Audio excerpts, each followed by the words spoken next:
জয় শ্রীকৃষ্ণ। রাধে রাধে। একটু দেরি হয়ে যাচ্ছে, আমি দেরি করেই ছাড়ি, সময়টা একটু 3.5 ঘন্টা দূরত্ব রাখি, কিন্তু আজ আবার দেরি হলো মনে হয় নেট ছিল না। যাই হোক, এখন নেট এসে গেছে। তো আজ করেছি বাঁধাকপি মাছের মাথা দিয়ে, আর ওই যে মটরশুঁটি বলছি, বরবটি আর শসা গোটা নিয়ে নিয়েছি, টমেটো চাটনি করেছি, লেবু আর লঙ্কা আছে। আজ ঘুগনি করেছি ওবেলার জন্য, তো এখনো নিয়ে নিচ্ছি। ওবেলা পরোটা আর ঘুগনি হবে আর কি খাওয়া। আর মাছটা অনেক বড়, দুমড়ে মুচড়ে বাটিতে ঢোকাতে হলো। বাটিটা কিন্তু ছোট একেবারে নয় বন্ধুরা।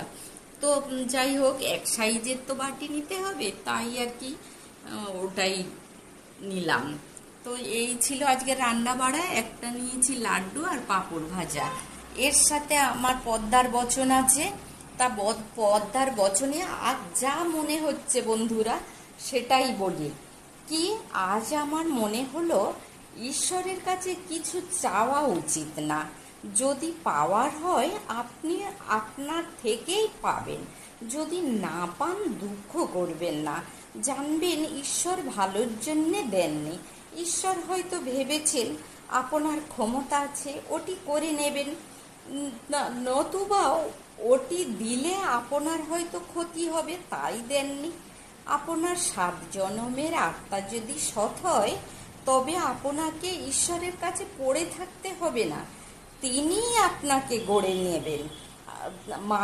যদি আপনার পূর্বের 7 জনমের আত্মা সৎ হয়, তবে মানুষ জন্ম পেয়েছেন, আপদ বিপদ অসুখ শত্রু সব থাকবে, তারা কিন্তু আপনার ধোপে টিকবে না। আপনি যদি 7 জনমের আত্মা সৎ হয়, ক্ষতি করতে কেউ পারবে না। আপনার ইষ্ট দেবতা আপনার ছায়ার মতো সাথে থাকবেন, বিপদে আপদে তাকে জানান দেবেন, কিন্তু কিছু চাইবেন না। ভগবান সকল সৎ ব্যক্তির কথা ভাবেন, সে মানে মানুষ হোক আর জন্তু জানোয়ার হোক। তাই যেমন কর্ম করবেন তেমন ফল পাবেন, শুধু ভালো কর্ম করে যান, তাহলে ফল ভালোই হবে, চাইতে হবে না। আমি একটা গল্প বলি। একটা গরুর দল, মানে পাল বলে, জঙ্গলে ছিল, হয়তো একসাথে 5,000 গরু থাকে, আরো বেশি হতে পারে। তার মধ্যে থেকে বাচ্চা হারিয়ে গেছে 1 মাইল দূরে। এবারে মা গরুটা মানে খুঁজছে, পাচ্ছে না, তাই খুব জোরে চিৎকার করে উঠছে।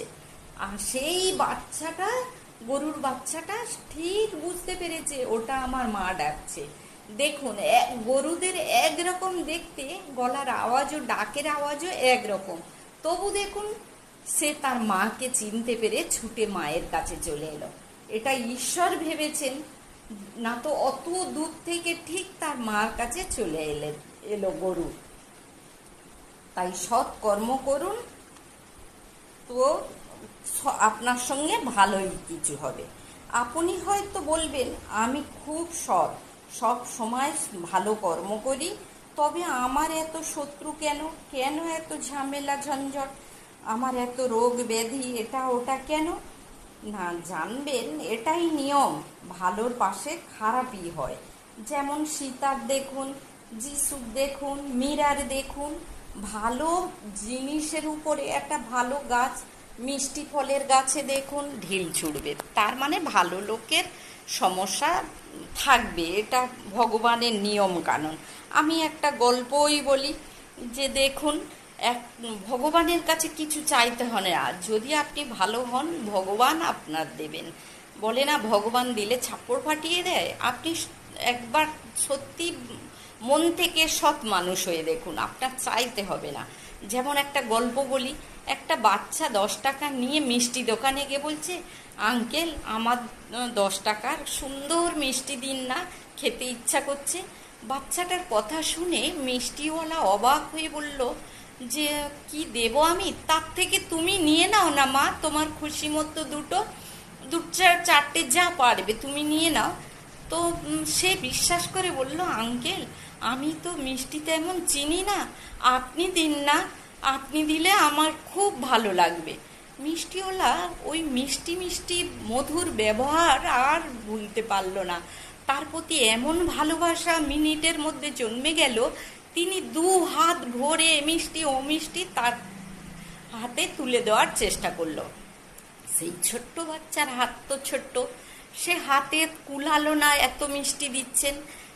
তার জামাটা ধরলো, জামায় অনেক মিষ্টি এলো। তাহলে দেখুন, চাইলে হয়তো উনি নিতে বলেছিলেন, নিয়ে নিলে হয়তো কম হতো, কিন্তু যেহেতু ওনার উপর বিশ্বাস রেখেছে, তা উনি কিভাবে মানে জামা ভরে মিষ্টি দিয়ে দিল। তাই ভগবানের কাছে আপনারা কিচ্ছু চাইবেন না। ভগবান চাইলে কম পাবেন, না চাইলে ভগবান বেশি করে দেবেন, আপনি যদি মানে সৎ পাত্র হন। আর একটা গল্প বলি। সৎ মানুষের যত হবেন, তার যত আপনি দেখবেন সৎ মানুষ, তো তার আশেপাশে অসৎ মানুষ থাকবেই।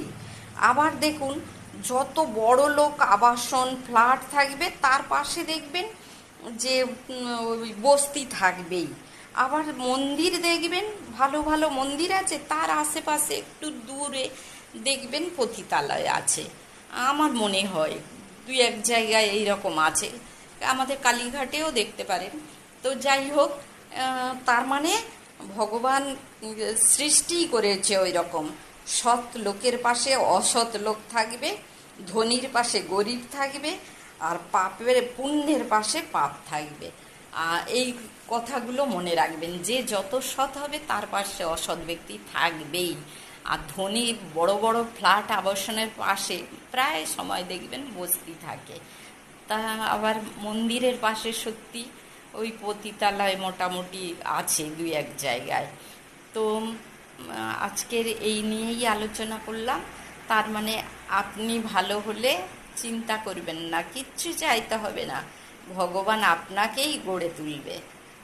রাখলাম, ভালো থাকবেন, সুস্থ থাকবেন। আর আমার কথাগুলো হঠাৎ যা মনে আসে সেটাই পদ্মার বচন হয়ে যায়। যা মনে এলো তাই ঝটপট করে বলে দিলাম। ভুল ত্রুটি হলে সব সময় আমাকে মার্জনা করে দেবেন, ঘরের মেয়ে ভেবে। আর ভালোবাসা আর ভাষা দেবেন, ভালোবাসা আর ভালো ভাষা। খারাপ ভাষায় কেউ লাইক কমেন্ট করবেন না প্লিজ। রাখলাম, সকলে ভালো থাকবেন, সুস্থ থাকবেন।